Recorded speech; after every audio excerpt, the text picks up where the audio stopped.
bagi teman-teman yang aktif bertanya nanti akan mendapatkan door prize dari Pintarin sendiri.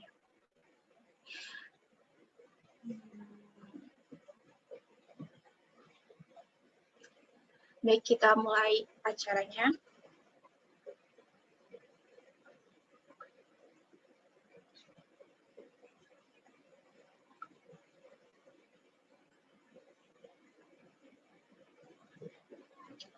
Assalamualaikum warahmatullahi wabarakatuh.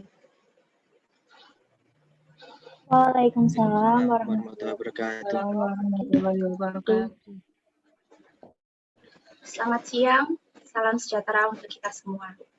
Yang terhormat kepada pemateri kita, Bapak Fatur Huda, SSYME.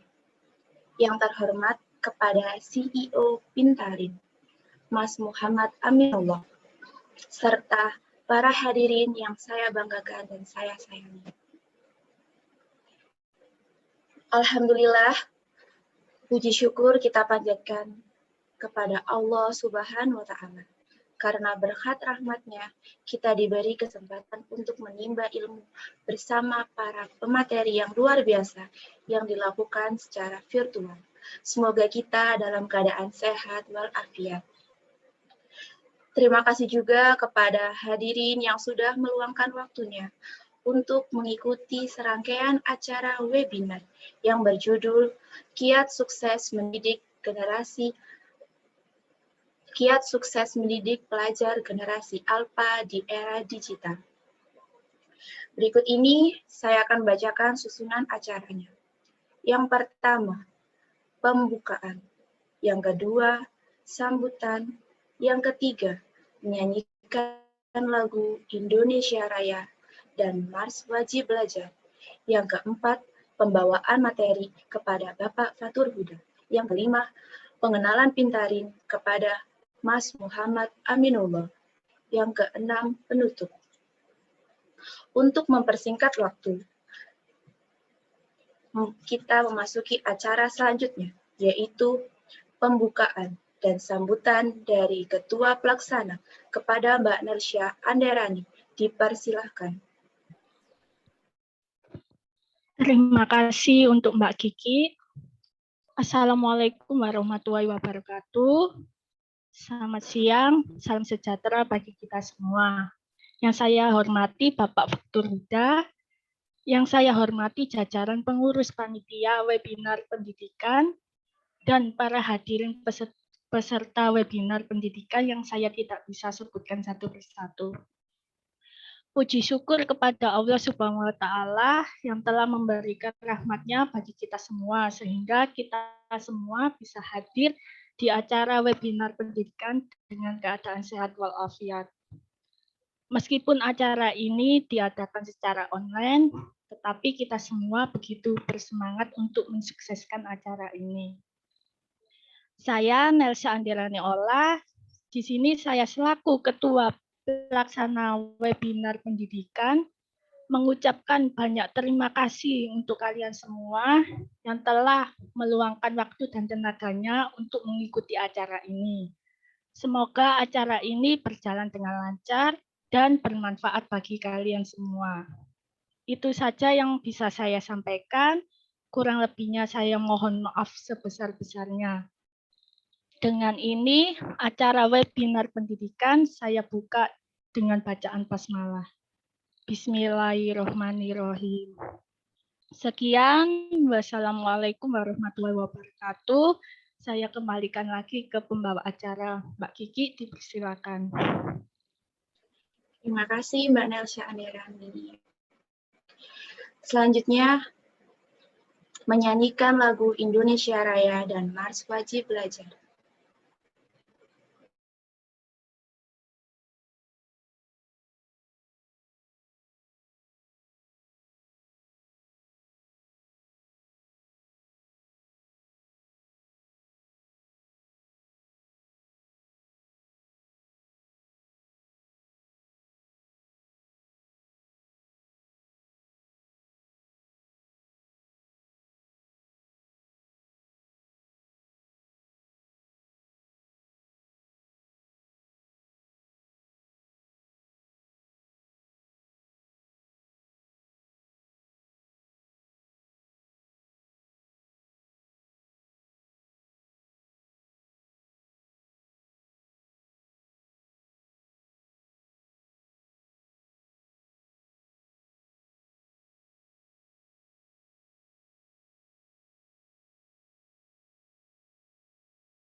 Sebentar ya teman-teman, masih ada kendala teknis.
Mohon ditunggu ya teman-teman, karena masih ada kendala teknik ini.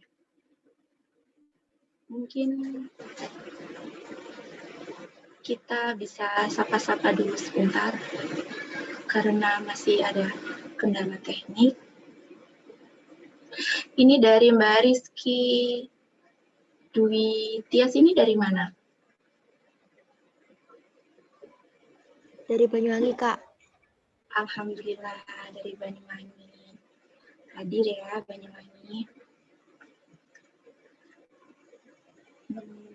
Ini ya. Ini Mbak Nurul Huda, ini dari mana nih Mbak Nurul Huda? Dari Kabupaten Bandung. Alhamdulillah, Bandung. Jawa Barat. Kalau Mbak Firda Ifayana ini dari mana? Dari Sidoarjo. Oh, Sidoarjo. Deket ini.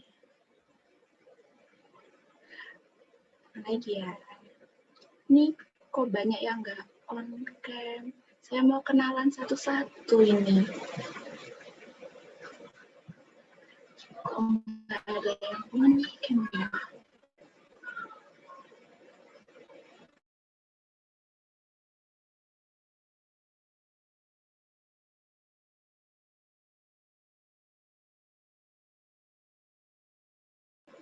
Ini tadi peserta yang pertama masuk ini Mbak Ania Mutia ini.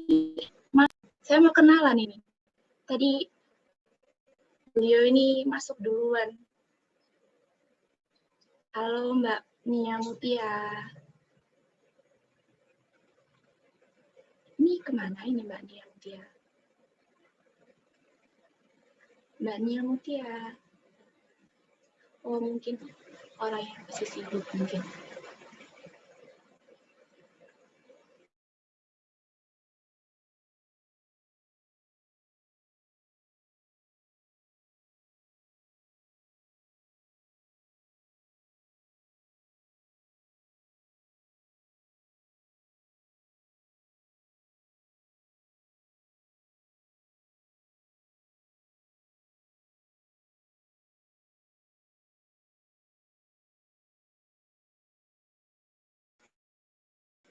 Wah, ini ada Pak Sugiarto.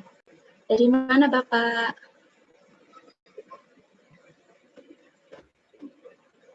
Dari mana Bapak?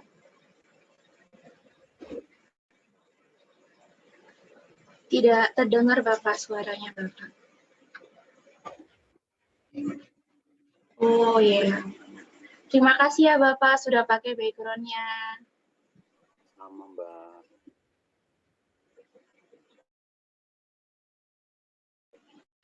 Ini Mbak Leli Catur Putri ini dari mana ini?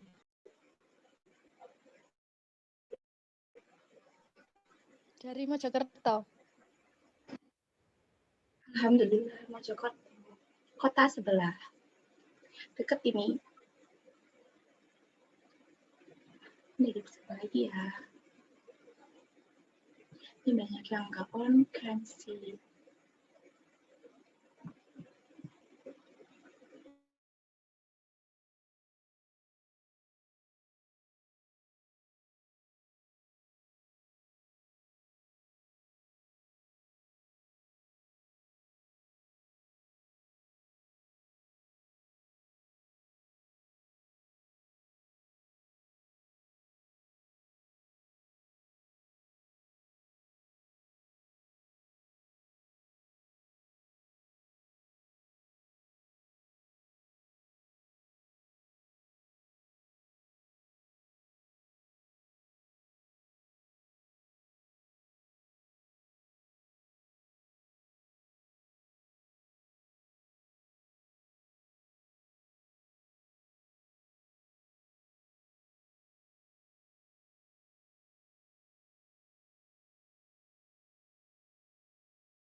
Mau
Baik, sebelumnya mohon maaf ya untuk teman-teman dan hadirin karena teknisinya lagi susah sinyal, jadi suaranya agak putus-putus gitu. Kita masuk ke acara selanjutnya yaitu materi dan pengenalan Pintarin. Kami serahkan ke moderator untuk memimpin jalannya diskusi. Kepada Mbak Anita Amelia, dipersilahkan. Selamat siang, Ibu Bapak dan teman-teman semua. Bisa dengar suara saya? Bisa. Ya, sebelumnya saya ucapkan terima kasih kepada Rizky Yuliana selaku pembawa acara untuk perkenalannya.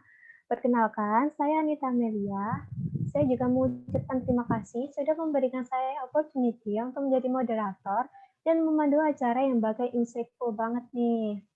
Apalagi materi satu ini sangat menarik. Dengan tema kita, Kiat Sukses Mendidik Pelajar Generasi Alpha di Era Digital. Nah, yang umum kita ketahui adalah generasi milenial kan? Ternyata ada lagi loh generasi Alpha namanya. Katanya sih generasi Alpha itu lebih hebat daripada generasi milenial. Apa iya? Penasaran kan? Baik, sebelum mulai memasuki materi, izinkan saya membacakan CV pemateri kita yang pertama.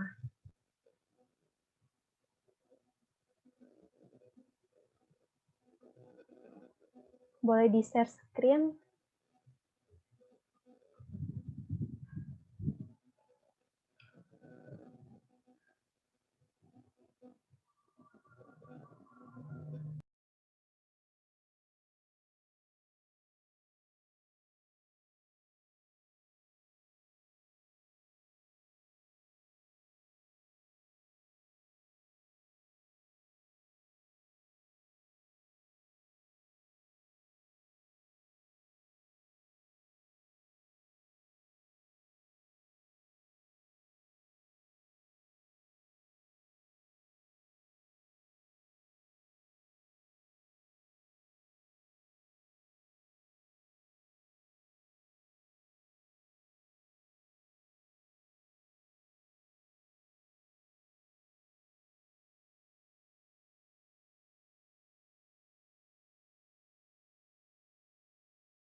Nama lengkap, Fatkur Huda, SSIME, NIP, 02.01.1.1993.20.261. Jabatan akademik, dosen, pangkat dan golongan, penata muda tingkat 1, golongan 3B, tempat dan tanggal lahir, Bojonegoro, 23 Maret 1993. Wah, ternyata ini materi kita kemarin baru saja berulang tahun ya. Boleh dong dikasih ucapan dan doa-doa terbaiknya. Spesial banget nih. Baik, Bapak Fatkur, selamat ulang tahun. Semoga dilimpahkan selalu rezekinya dan dilancarkan segala urusannya. Amin. Terima kasih, Mbak. Oke, saya lanjut. Alamat Jalan Sukolilo Baru, Gang 6, nomor 37, Surabaya. Jenis kelamin laki-laki, bidang keahlian ekonomi syariah atau ilmu ekonomi Islam. Nomor HP. Nah, ini buat kan udah tahu nih alamatnya di mana. Nanti kalau mau main, chat dulu ya. Bapak di rumah tidak? Gitu, jangan langsung main. Chat dulu. Bisa dicatat 085 735 544 398. Agama Islam, asal Fakultas Agama Islam, Prodi Perbankan Syariah. Riwayat pendidikan, lulusan UM Surabaya, jurusan Syariah, tahun 2015, lulusan UINSA Surabaya, jurusan Ekonomi Islam, tahun 2018. Organisasi, wah ternyata Bapak Fatkur ini sangat aktif sekali ya dalam organisasi, mulai tahun 2007 sampai 2021. Masih tetap aktif. Itu berapa tahun ya kira-kira? Kurang keren. Baik, saya akan membacakan organisasi ikut dalam Ikatan Remaja Muhammadiyah Kedung Ageng 2007-2008, Ketua Komisariat IMM FAI UM Surabaya 2013-2014, Ketua Bidang Sostemnas Korkom UM Surabaya 2014-2015, Ketua Bidang Hukum dan HAM PCBM Wonokromo 2014-2018, Majelis Kader PCM Wonokromo 2015-2020, Majelis Pemberdayaan Sosial PCM Bula 2017 hingga 2020, Bendahara LDK Kota Surabaya 2015 hingga 2020, Sekretaris LDK Kota Surabaya 2020-2021.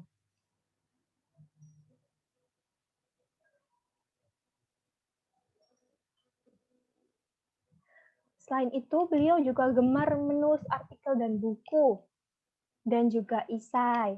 Judul artikel, Studi Analisis Wakaf Uang dalam Kompilasi Hukum Islam Fatwa MUI, Undang-Undang Nomor 41 Tahun 2004, dalam mendorong pemberdayaan ekonomi umat pada tahun 2018.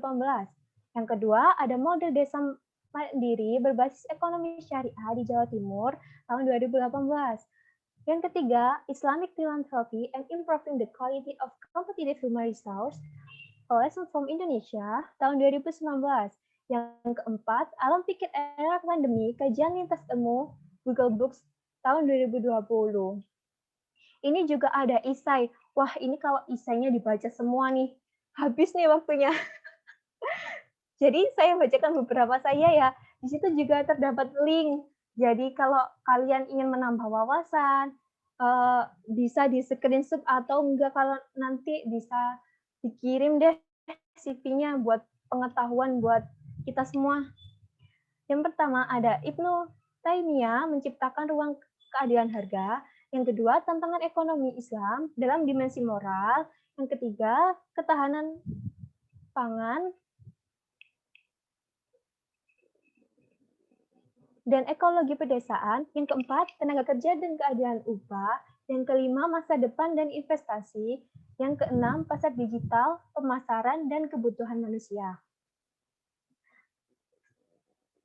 Nah, itu tadi CV singkat dari pemateri kita yang pertama. Pasti audiens udah nggak sabar ya dengerin materinya.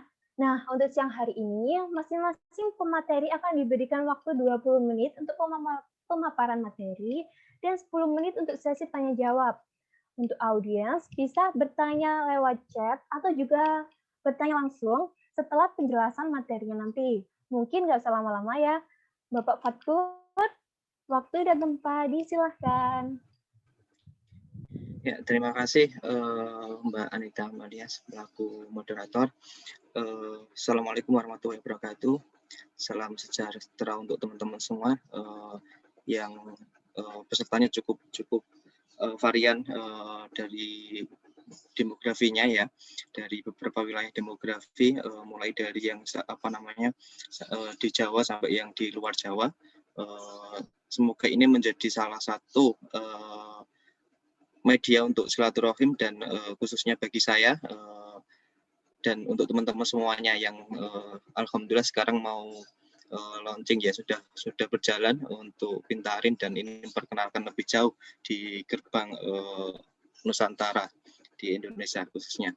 Alhamdulillah pada siang hari ini saya bisa bergabung dalam beberapa diskusi dengan teman-teman.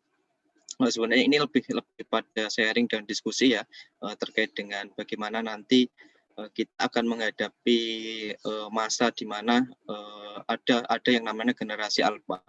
Seperti yang disampaikan tadi oleh Mbak Anita, tadi, sejauh ini kita lebih mengenal yang generasi milenial, generasi yang lahir pada tahun sampai dengan tahun 1995 itu masih masuk pada generasi milenial ya.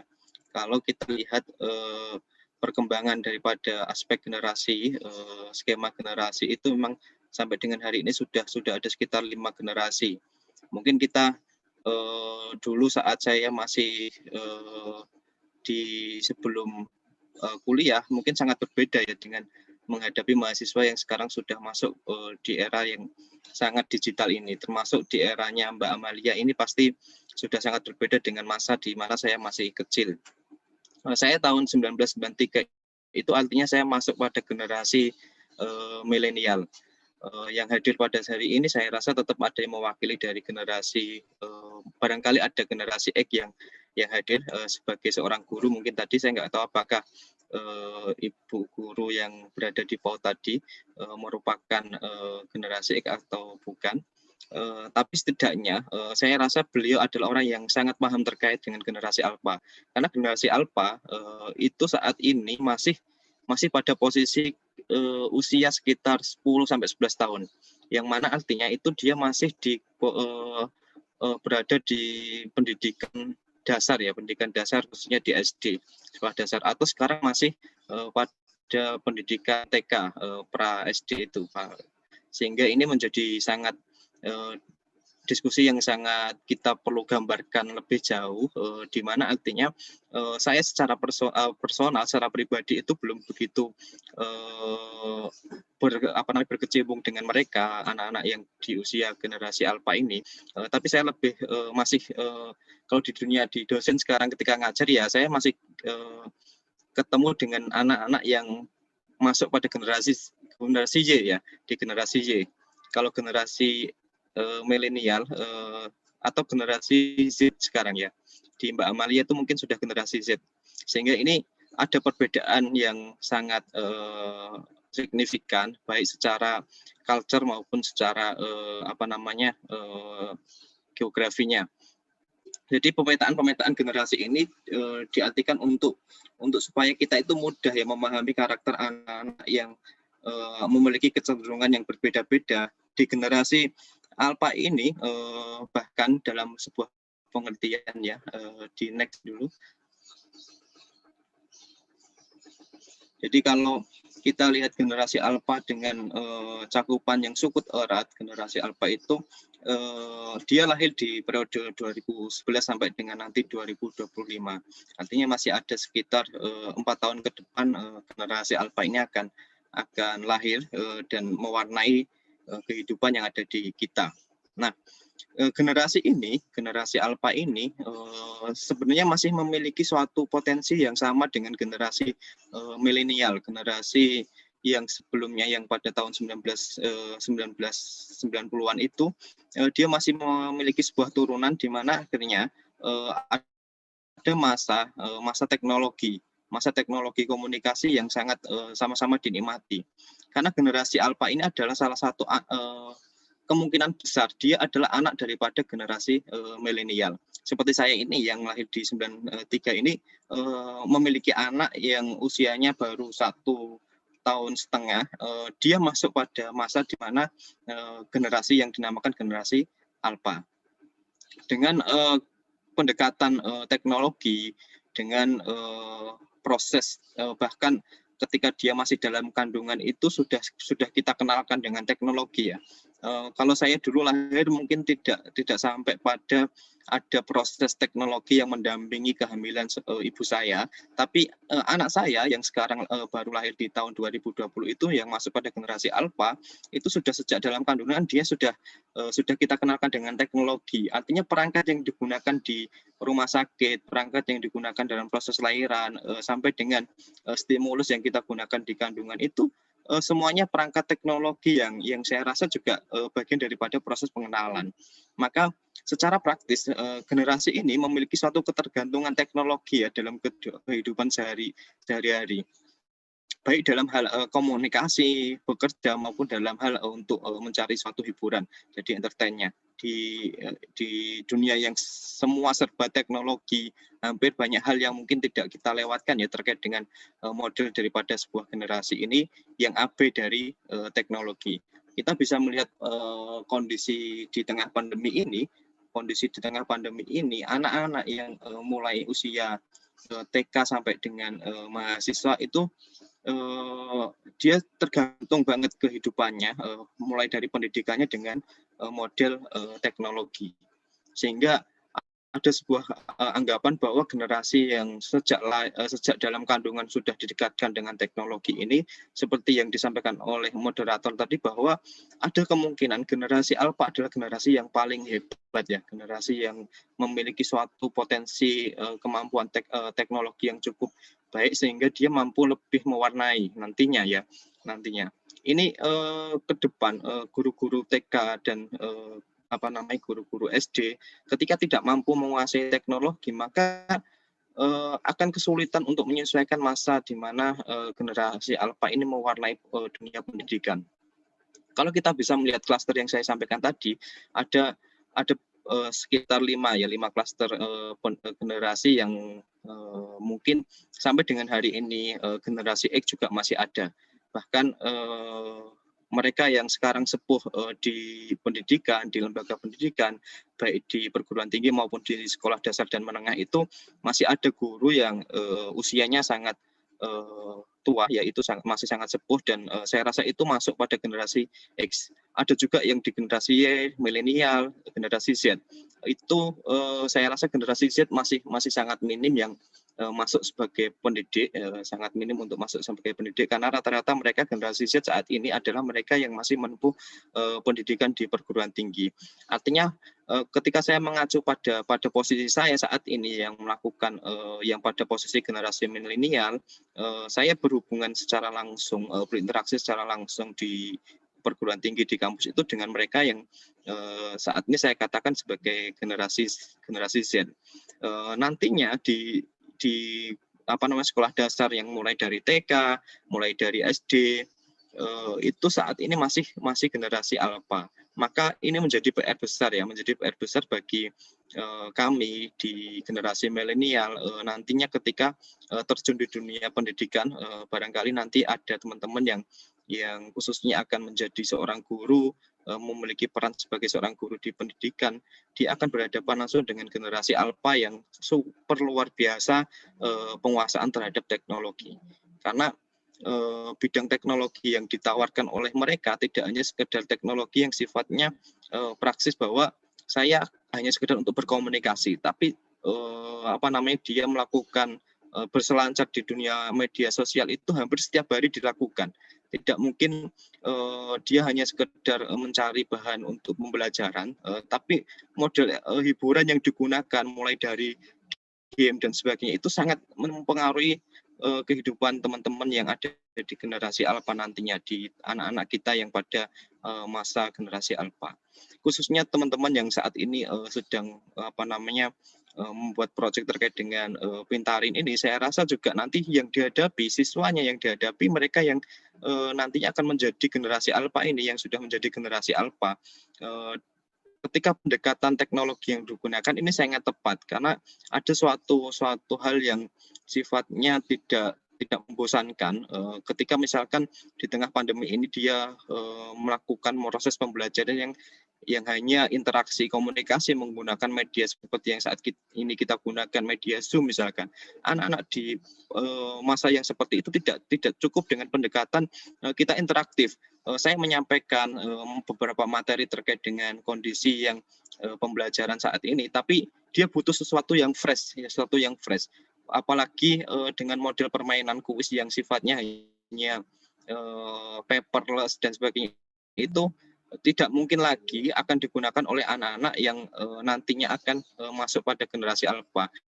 Dia butuh tantangan baru di media digital. Dia tidak akan menggunakan media digital itu hanya sebagai proses komunikasi saja. Jadi lepas dari itu dia juga butuh hal-hal yang sifatnya entertain. Bahkan nantinya ada sebuah prediksi itu ke depan, generasi alpha itu bekerjanya adalah mereka yang menggunakan baju dengan kerah putih dan berdasi. Artinya apa? Mereka bukan lagi orang yang sifatnya bekerja secara, akan ada peranan di mana dia itu bekerja bersama sistem, bersama teknologi. Jadi ada robot katakan yang nantinya akan menjadi peran penting di lapangan, sehingga mereka yang generasi alpha ini menjadi orang yang mengendalikan sistem atau dari robot itu. Jadi ada artificial intelligence itu yang nanti mewarnai dunia persaingan di dunia generasi alpha ini. Itu menjadi bagian daripada tantangan yang nanti akan saya sampaikan juga. Bisa next.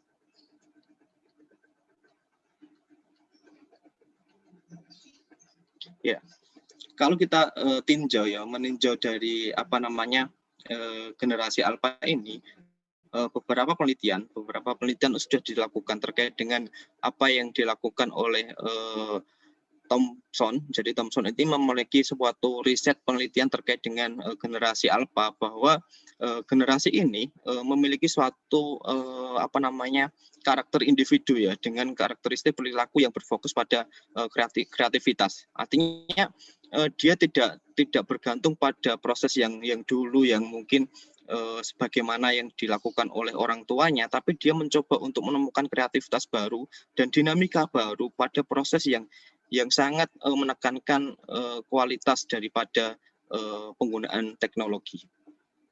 Ada koneksi-koneksi yang koneksinya itu jejaring ya.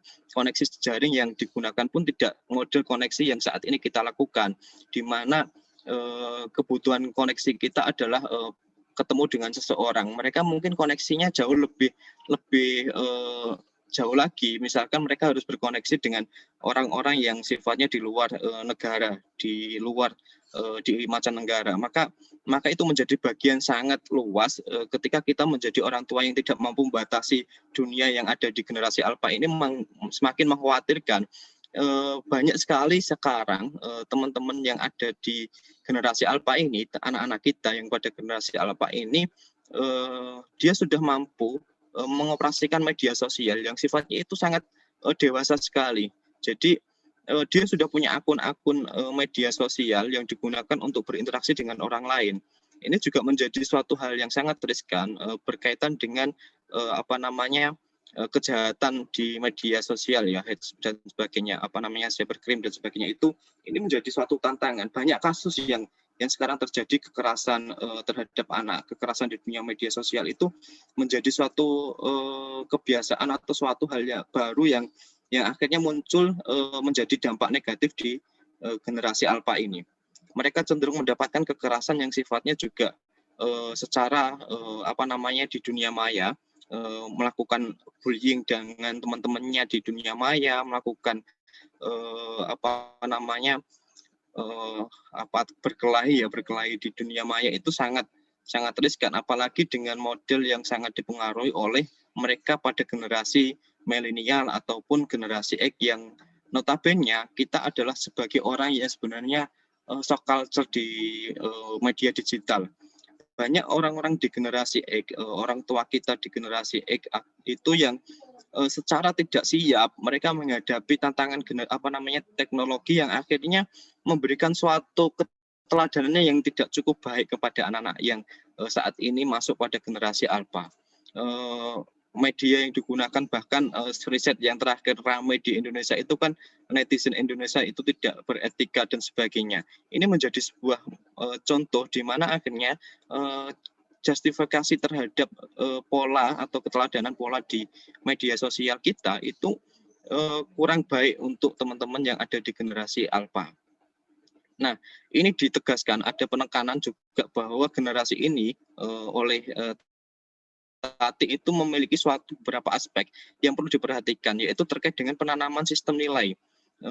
Mungkin ini ibu-ibu yang saat ini fokus sekolah dasar, dia memiliki suatu